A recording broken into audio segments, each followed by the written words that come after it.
हाय अस्सलाम वालेकुम everyone, warm welcome to my YouTube channel. I hope आप सब बिल्कुल ठीक हैं और अल्हम्दुलिल्लाह मैं बिल्कुल ठीक ठाक और बहुत खुश। आपको पता है कि वीकेंड जो होता है ना मेरे लिए बहुत स्पेशल होता है, बहुत ज़्यादा मसरूफ़ होता है। तो मैंने अपना रूम जो है ना यहाँ पे सारा क्लीन कर दिया था और बेडशीट चेंज करके अच्छे से उसकी डस्टिंग कर दी थी। अब मैं एक नज़र डाली थी कि कुछ रह तो नहीं गया। अच्छा, फर्नीचर मुझे अपना बड़ा पुराना पुराना लगता है। अब लाइक ज़ाहिर आपको पता है शादी को माशाल्लाह 7वां साल लग गया है। तो 2 बच्चों के साथ कहीं से पेंट उतर गया और कहीं कोई कॉर्नर डैमेज हो गया। मतलब ये तो एक नॉर्मल सी बात है। फर्नीचर रेनोवेट होने वाला है मेरा और इंशाल्लाह वेरी सून मैं इस पे भी जो है ना वर्क करूँगी। तो हस्बैंड के आने से पहले ये होता है कि कमरा सारा साफ़ कर दो, बेडशीट चेंज हो जाए, उनका पानी बना हुआ हो, उनके कपड़े हैंग हो, वॉशरूम जो है ना सारा क्लीन हो, खाना रेडी हो। लाइक एक वाइफ़ की कितनी रिस्पॉन्सिबिलिटी होती है, उसको कितना कुछ जो है ना वो देखना होता है।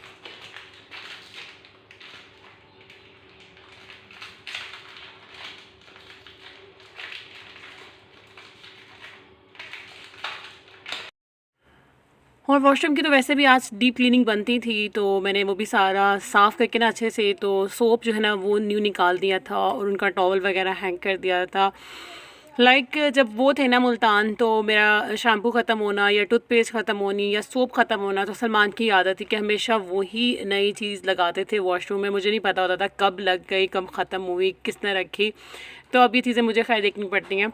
और ये नेक्स्ट डे जो है ना उनका नाश्ता उन्होंने मुझसे फ़रमाइश की थी कि मैं फ्रेंच टोस्ट और साथ चाय लूँगा। और यहाँ पे मौसम बड़ा थोड़ा सा अजीब सा हो रहा था, मुझे लगता है कि बारिश आएगी, तो लाइट भी यहाँ पे चली गई थी।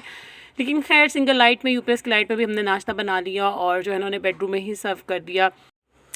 सलमान से पहले तो ना मुझे बड़ा फ्री महसूस होता है। लाइक बच्चे अपने टाइम पर उठ रहे हैं और मैं अकेले नाश्ता कर लेती हूँ, लेकिन यूँ फिर बच्चे भी एक साथ उठ जाते हैं और सलमान को भी नाश्ता देना और फिर उसी दौरान आपको फिर लंच रेडी करना, क्योंकि गैस जो है ना वो चला जाता है यहाँ पे जल्दी। 2 ढाई घंटे में सब कुछ मैनेज करना होता है, बड़ा मुश्किल लग रहा होता है।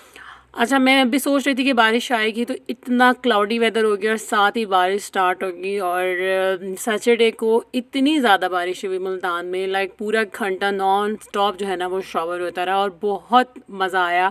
एक तो गर्मी उससे पहले इतनी थी, हब्स बहुत था, शिद्दत थी गर्मी की, वो सब ख़त्म हो गया और बहुत अच्छा मौसम हो गया। और फिर वीकेंड था, हस्बैंड भी आए हुए थे, एकदम इतना अच्छा मौसम हो जाना। लाइक 1 बजे ही ना बहुत तेज़ बारिश स्टार्ट हो गई थी। फिर जो मेरा रात का लेफ़्ट ओवर खाना था ना, फिर हमने वही गर्म करके खाया। सामान ने बोला कि मत बनाओ, वही खा लेंगे। उनकी फरमाइश पे मैंने चना पुलाव बनाया था, साथ में शामी कबाब फ्राई किए थे, रायता और कोल्ड ड्रिंक वगैरह थी। तो सब कुछ पड़ा था, सामान ने बोला कि वही खा लेंगे। तो खैर मैं भी जो ऊपर चली गई और मैंने भी खूब नहाया इनके साथ कैमरा रख के। और उसके बाद हमें शाम को जो है ना वो थोड़ी सी ग्रॉसरी करने जाना था।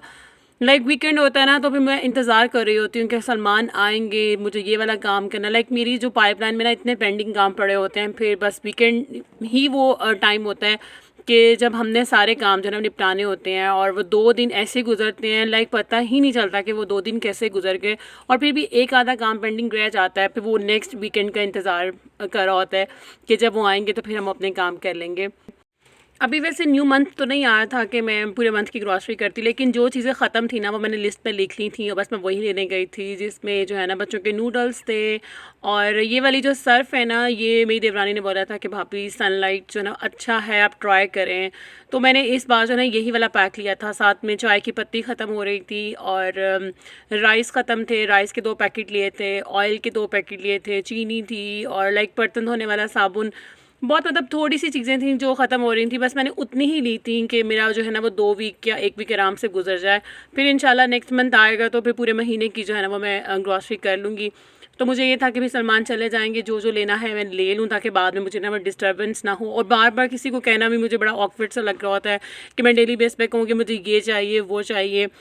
और साथ में जामा शीरी ख़त्म हो रहा था और बच्चों के कुछ स्नैक थे, लाइक बिस्किट और इनकी चॉकलेट्स और इस तरह की चीज़ें मैं पहले ही लेके रख लेती हूँ।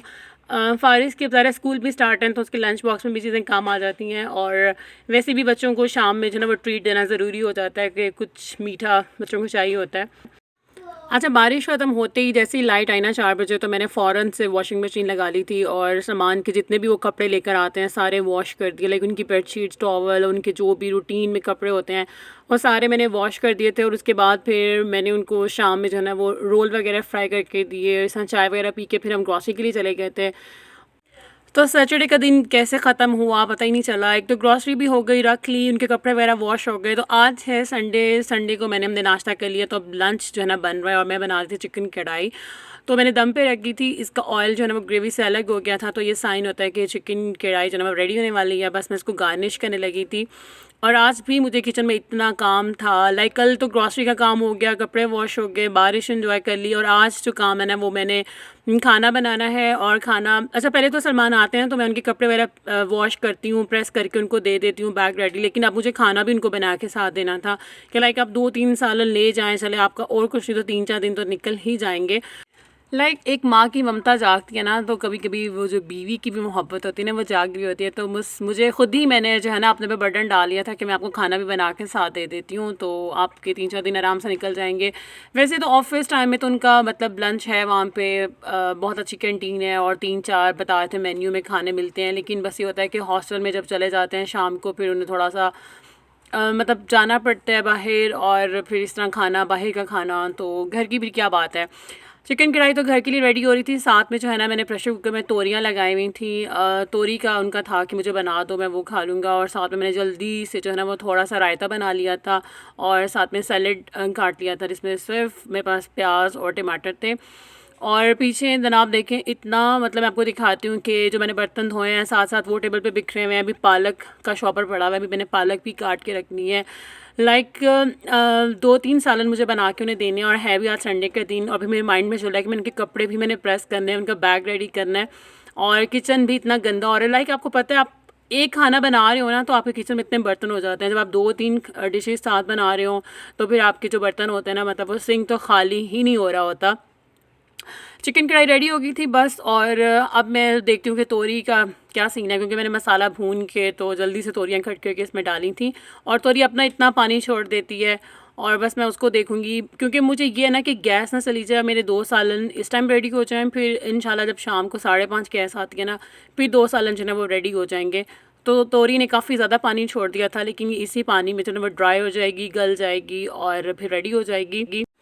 तो बस मैंने कैमरा जो है ना वो बंद कर दिया था, क्योंकि यार इतने ज़्यादा काम थे। तो बस जल्दी से मैंने तोरी का भी सालन रेडी कर दिया, और शाम को मैंने उन्हें भिंडी गोश्त बना दिया, साथ में शामी कबाब फ्राई करके उनको दे दिए। और हर चीज़ मैंने बना के ना बॉक्सेस में डाल के फ्रीज़र में रख दी थी, ताकि वो फ्रीज़ हो जाए।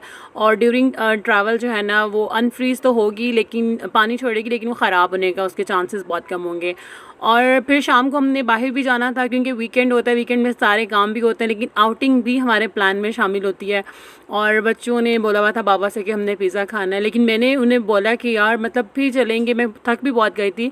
लेकिन फ़ारिस जो है ना वो किसी तरह भी कन्विंस नहीं हो रहा था, उसने बोला कि नहीं मुझे पिज़्ज़ा ही खाना है। खैर फिर शोभा लेकर रेडी होकर मैं फिर आ गई थी बाहर बच्चों के साथ, क्योंकि बच्चों की फरमाइश भी ज़रूरी थी।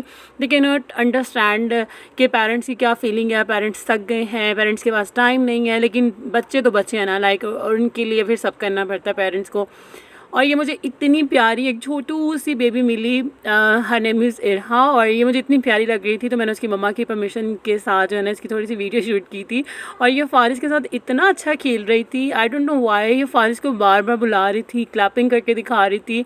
और मतलब मेरा दिल कर रहा था मैं इसको गोद लूँ, लेकिन इस तरह मेरा ख़्याल है माएँ फ़ील करती हैं कोई स्ट्रेंजर आपका बच्चा पकड़े, मुझे खुद भी अच्छा ना लगे पर्सनली। तो बस मैंने उसको दूर से प्यार किया और थोड़ा सा इसका क्लिप लिया, और ये मुझे इतनी प्यारी लग रही थी। लेकिन इसकी मम्मा भी बहुत नाइस थी, उन्होंने मुझे मना नहीं किया इसका क्लिप लेने से, इसको प्यार करने से, क्योंकि ये फ़ारिस के साथ खुद बहुत एंगेज हुई थी। क्योंकि 1 घंटा हम लोग वेटिंग में रहे, इतना रश था, लाइक हम 8:30 पहुँचे तो 9:30 हमें जो है ना वो टेबल मिला। हमसे पहले जो है ना 8 फैमिलीज़ वेटिंग पे थी। तो इतनी ज़्यादा भूख लग गई थी 1 घंटा वेट करके, और हमने जो है ना अपना फूड इंजॉय किया।